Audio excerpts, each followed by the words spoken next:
welcome back to my channel. So in today's video I'm going to be filming an updated what's on my iPhone video. I filmed one of these a few months ago and you guys seem to really like it, but I actually hate that video, so I wanted to refilm it.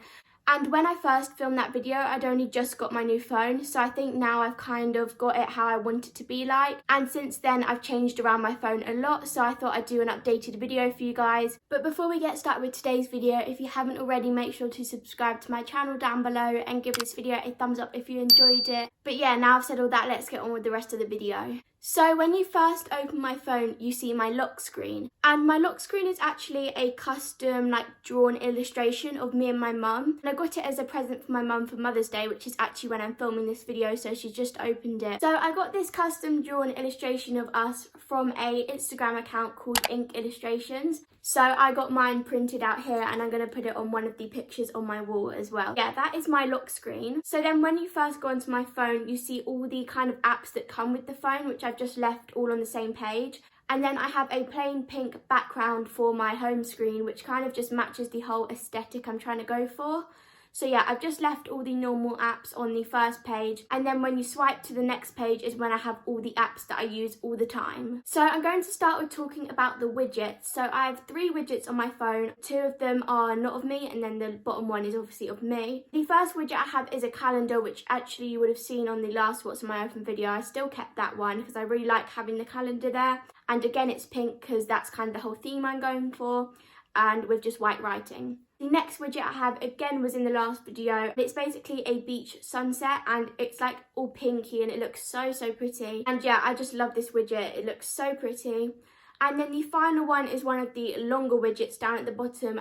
And I basically just wanted something to fill up the space, otherwise it looked quite empty, which is actually taken from an Instagram photo I recently posted. And I just liked it because I was wearing a pink jumper and pink's the whole theme I'm going for, as I've said so many times already. It might be kind of weird to have yourself as a widget, I don't know, but I kind of liked it. And I just like how it looks all together with the other widgets. So in my last video, I hadn't organised any of the apps into folders. I kind of just had them all on the screen. This time, I now organise them all into folders and I much prefer it.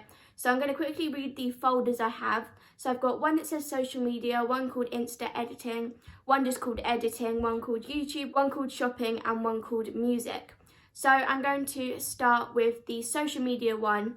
And in this, I have my Instagram. So my Instagram for YouTube is called Evie YT. I'm sure most of you watching this follow it.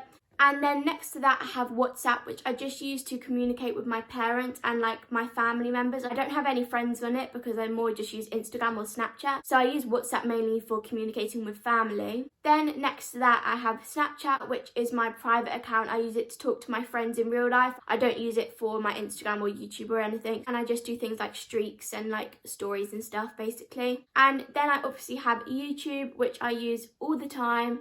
I obviously post videos on here and I love watching all my other friends' videos on here. Then I have my 1 second every day, which I've started doing this year and I've loved doing it. Basically, as it says, you take a second every day and at the end of the year it kind of montages it all into one video and you can look back at it. I do forget a lot to take the 1 second every day, so I often end up taking one on a random day. But I've really enjoyed doing it and it would be great to look back at it at the end of the year. The next folder I have next to that is Insta Editing. So in here I have 4 apps. I have Insta Spacer, Unum, I have no idea how you say that, I think I'm probably saying that wrong. Then I have Lightroom and Layout.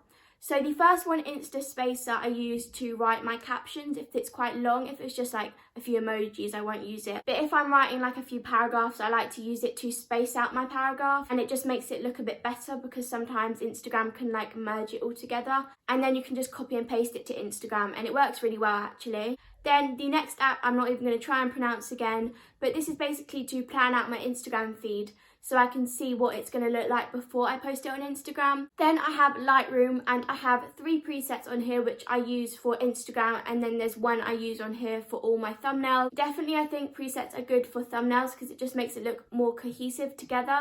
As I've said many times, I bought 3 from the brand Consistency. Definitely recommend. Then the last app in here is Layout, which is the app I used to put together my Instagram post, which had 4 photos, and I just put them together using a grid which comes on this app. And I think this is an app created by Instagram, so it works really well. So next I have editing, and as you can see I've got a lot of apps in here and it definitely takes up quite a lot of storage, so I often delete one then re-download it when I'm running out of storage.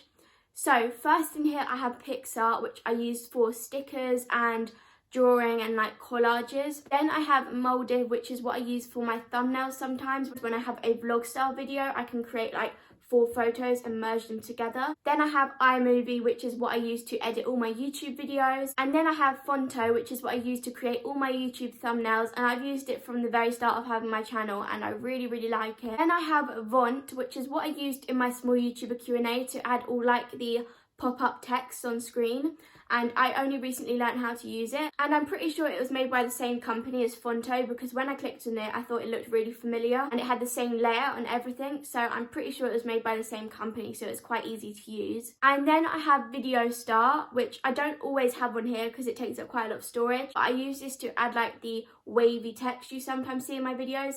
That was a really bad impression, but like, you know, when it's like that, or like when I add the shaky text as well. So that app is good for that. And then Filmora Go, I only recently downloaded this for the glitch text in my last video at the start of the video. I don't know if you remember that, but that's what I used to do that. So the next folder is YouTube, and in here again I've got 4 apps. So the first one is TubeBuddy, and I pay $1.99 a month for this app, which gives me access to everything on the mobile version. And I basically use this to help me with my tags and ranking in search. And then I have YouTube Tracker, which basically has 2 columns, and you can see how far you are to reaching 1,000 subscribers and then how far you are to reaching 4,000 watch hours. So it's quite cool to see how far up the bar you get. So it's basically an app to help track how far you are to monetization. Then I have my YouTube sub count, which is just a live sub count, but you can obviously see that on YouTube as well. And then finally I have YouTube Studio, which is what I use to reply to some comments and also to add my thumbnails, description, and it also shows me all my YouTube analytics, so I really like this app. So the next folder is music. So firstly I have Amazon Music, which is what me and my family use to listen to music like on car journeys or something. We have like a family plan. So I have Amazon Music, and then I have SoundCloud. So in my YouTube videos when I add music, I always get the music from SoundCloud because you're able to credit the artist easily by putting their link in the description box of your videos, and the music on there is really good and I haven't got copyrighted before, and I've seen other people suggest to use SoundCloud. So yeah, that is how I get all my music in my videos. And then the final folder is shopping, and these apps are quite random. I've got Amazon, Etsy and ASOS. I love Etsy because I love supporting small businesses, and there's so many nice things on Etsy that I actually prefer shopping on Etsy rather than Amazon. I have these 3 apps because I've actually been looking at giveaway prizes. Normally I don't have shopping apps on my phone, but because I've been looking at prizes I wanted to download some. I was thinking of doing a small giveaway on Instagram when I reached 1,000 followers, so I've been kind of looking at ideas and kind of things that I think you guys might like. So yeah, I've been kind of browsing on these apps and trying to find some giveaway prizes. So that is my updated what's on my iPhone video for 2021. I really hope you guys enjoyed today's video, and again thank you so much for 400 subscribers, and I'll see you next Saturday at 5 PM for another video. Bye guys.